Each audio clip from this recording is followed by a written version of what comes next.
Good morning. Wanted to just get this message out. This message is predominantly for people that are more building oriented. They're people that really want to engage in building their agencies. I'm not really just not really into trying to convince personal producers that they need to go build a business. But for you builders out there, I just want to expose the truth in the way that I see it. Certainly, it's truth in the way that I see the industry and that the way the industry is played out to me. This is downright scandalous. Okay, there's a guy that and I don't want to say just one guy. There are some top personal producers that post their numbers and like they're God's gift to lead driven sales, and their production is massive, like it's massive. Okay, but what they do is they're advertising that they figured it out, that they know something that you don't know. Their sales ability is incredible. So let's do breakout sessions. Let's put them up on a panel and let's really dive into their script and how awesome they are in lead driven sales. And I just laugh at that because I engaged in lead driven. I did lead driven sales for 3 years as I built my agency. Loved it. Loved personal sales.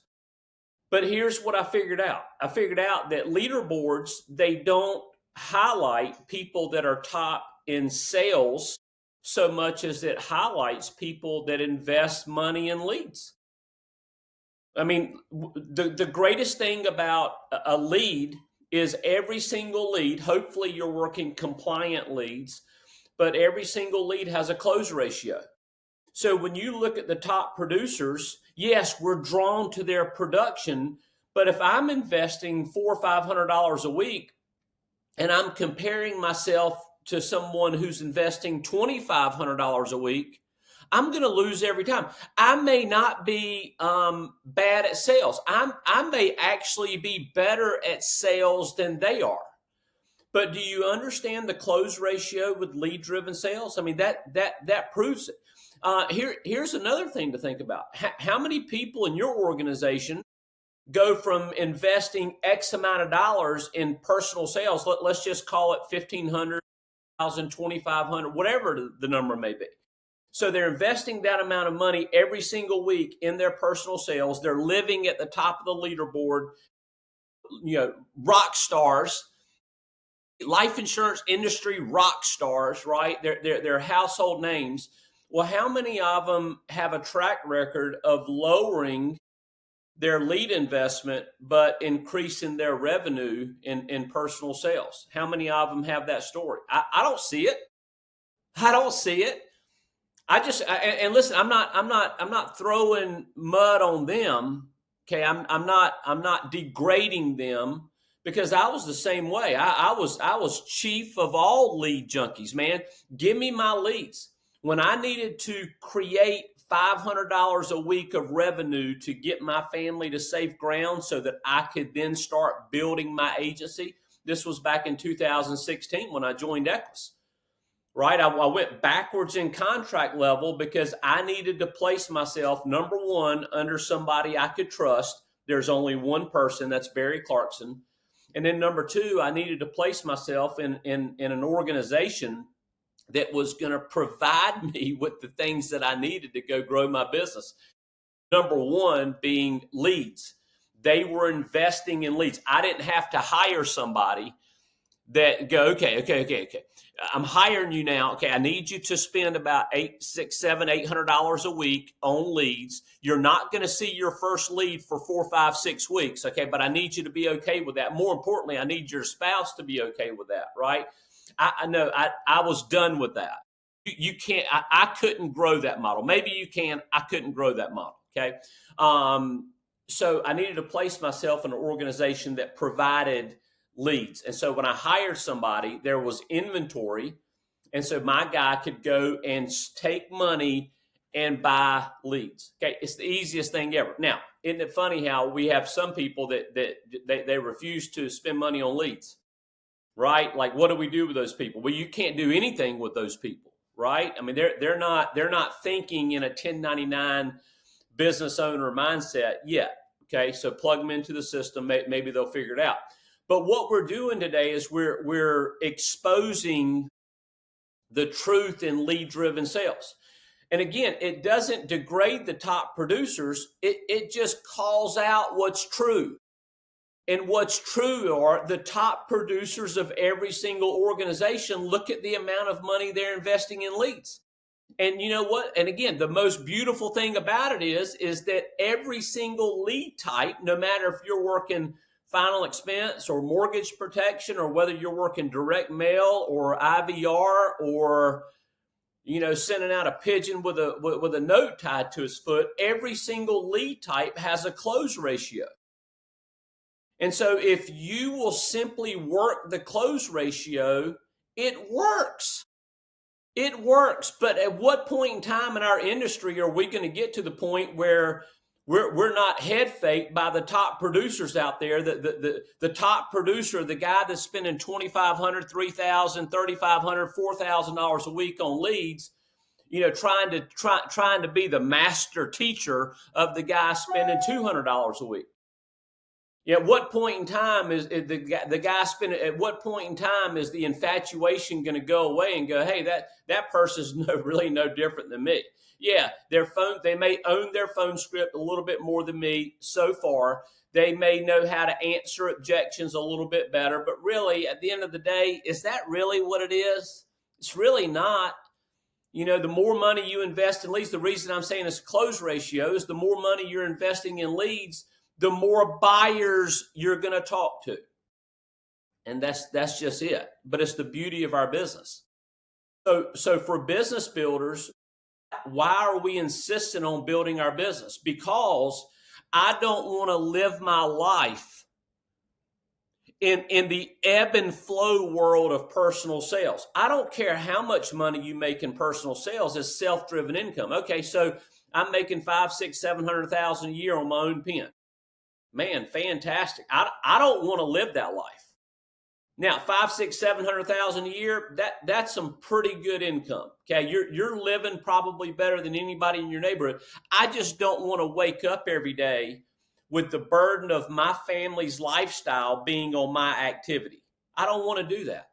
At some point in time, I want to rest. I want to live free. Living free means having a certain level of money. Okay, there's different levels of money. Okay, there's freedom through type of income, not amount of income. You make $100,000 a year and the type of income you make is passive, there's freedom in that. Now, there's a lot of people that go, man, I want to live at a much greater level than $100,000 a year. Yeah, me too. But what I'm saying is that freedom, time, and money comes with the type of income, not the amount of it. Amount of self-driven income will never produce time. Amount of self-driven income, the more amount of self-driven income you create takes away time because it's self-driven.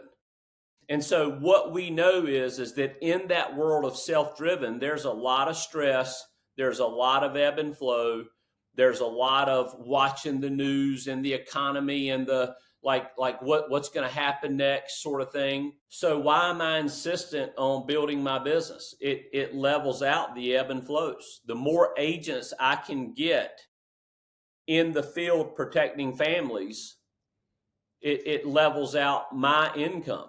Now, I will tell you this. Here's another scandalous topic. I don't I see people out there building sales teams. So number one, there's a limit to the number of agents that these people typically get. They level out, but they're typically in the field personally producing, which is great. You need to be setting the example. It's just that me setting the example on my own pen was not something I was going to do forever. Why? Because I wanted to duplicate myself. My desire was to duplicate myself, not with sales agents, but with agency builders. I wanted to override not sales agents Isn't it funny how you get these people and they're overriding sales agents, and then all of a sudden it creates this relationship. Now it's like when am I getting a bump increase? Or every time they get a bump increase, it lowers your income, and it play that game all you want to. Why? I can't think of anything worse than to go through the rest of my life playing the friggin' comp increase game, and if I'm basing my lifestyle on their comp, like, do I really want them to go up, or do I want them to stay where they are forever and be happy? Be happy that I invited you on. Be happy that I shared my incredible knowledge with you. And just no, I wanted to base my lifestyle on overriding agencies. I want to override agencies that override agencies that override agencies. And so everything I do is attracting a business builder. If I hire life insurance salespeople along the way, fantastic. But can I end with this? Let's expose the ticky mark mentality. Let's expose the recruiting mentality. Okay, so you're recruiting and you're wanting to get recognized for your numbers. How many ticky marks are you getting? I recruited 5 people this week. I recruited 10 people this week. Okay, fantastic. Can I ask you a really serious question? How many of them are in bell curve? How many of them are just like, let's just say 4 out of the 6-point profilers? I mean, are you really building your agency, or are you just trying to get ticky marks so that you can get recognized? I will tell you this. I've seen them, man. I've been in this industry a long time. And I see people that go out there and they're great. They figure out how to get ticky marks. Ticky marks never move your business. Get great at figuring out how to move your business, how to grow your business. Number one, this is just an idea. Become the type of person that other people want to be in business with. Become the type of person that has a dream and a vision so big that you actually attract people that have talent. Not people that can't spell their name right. Not people that every time they get around your spouse, they scare your spouse because you're hiring the dregs of society. Actually go out there and hire people that are sharp, upward mobile, most of the time married, most of the time have some kids, most of the time have a college degree on the wall. But these people, like, they're at a certain level of life. And yes, they're drowning in debt, but they have a nice house. They have probably a couple nice cars, but man, they'll do anything to create freedom. Do you have the dream level that it takes to attract those people? So if you really want to talk about building your business, and we want to bypass all of the minutia, then let's do it. Let's talk about growing your agencies. Let's do it. I'm ready.